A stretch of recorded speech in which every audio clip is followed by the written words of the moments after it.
2 ദിവസത്തിനു മുൻപാണ് നടി സൗഭാഗ്യ വെങ്കടേഷിന്റെ ഭർത്താവായ അർജുൻ സോമശേഖരനെ പോലീസ് അറസ്റ്റ് ചെയ്തത്. സൗഭാഗ്യയും അർജുനും സഞ്ചരിച്ച കാർ കൊച്ചിയിൽ വെച്ച് ഒരു ഓട്ടോയിൽ ഇടിക്കുകയും തുടർന്നുണ്ടായ പ്രശ്നത്തിൽ ഓട്ടോക്കാരനെ ഓട്ടോയിൽ നിന്നും വലിച്ചിറക്കി അർജുൻ തല്ലുകയായിരുന്നു. ഇതിനെ തുടർന്ന് നാട്ടുകാരെല്ലാം കൂടി ഇടപെട്ട് അർജുൻ സോമശേഖരനെ ഒടുവിൽ അറസ്റ്റ് ചെയ്യിപ്പിക്കുകയായിരുന്നു.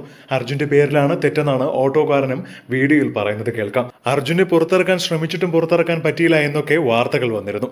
ഇതിന് തൊട്ടു പിന്നാലെയാണ് ഇപ്പോൾ സൗഭാഗ്യ തന്നെ പങ്കുവച്ച ചിത്രം. അർജുനും സൗഭാഗ്യയുടെ മകളും ഒക്കെ കൂടി ചേർന്ന് വീട്ടിലിരിക്കുന്ന ചിത്രം പങ്കുവെച്ചുകൊണ്ട് ആരോ എന്തൊക്കെയോ പറഞ്ഞു വിടുന്നതാണ് ഓരോന്നും, ആരും തന്നെ അകത്ത് കിടക്കുന്നില്ല എന്ന് പറഞ്ഞ് ക്യാപ്ഷൻ പങ്കുവെച്ചുകൊണ്ട് സൗഭാഗ്യ എത്തിയിരുന്നു. എന്നാൽ ഇതിനെതിരെ രൂക്ഷ വിമർശനമാണ് താരവും ഭർത്താവ് അർജുനും നേരിട്ടത്.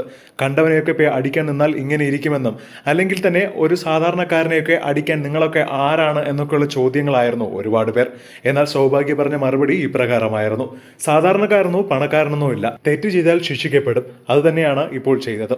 നിയമം നിയമത്തിന്റെ വഴിക്ക് നടന്നു, ഒടുവിൽ പോലീസുകാർ ന്യായത്തിന്റെ പക്കൽ നിന്നു എന്ന് പറഞ്ഞുകൊണ്ടാണ് സൗഭാഗ്യ കമന്റുകൾക്ക് മറുപടി നൽകുന്നത്. എന്നാൽ ഒരുപാട് പേർ സൗഭാഗ്യയ്ക്കും സപ്പോർട്ടുമായി എത്തുന്നു. സെലിബ്രിറ്റി ആണെന്ന് പറഞ്ഞ് എന്തും മിണ്ടാതെ പോകണമെന്നില്ലെന്നും, എന്തെങ്കിലുമൊക്കെ ഇതുപോലെ ഉണ്ടായാൽ തീർച്ചയായും പ്രതികരിക്കുക തന്നെ വേണമെന്ന് സൗഭാഗ്യയ്ക്ക് സപ്പോർട്ടുമായും ഒരുപാട് പേരാണ് സൗഭാഗ്യയ്ക്കും അർജുനും പിന്തുണയുമായി എത്തുന്നത്.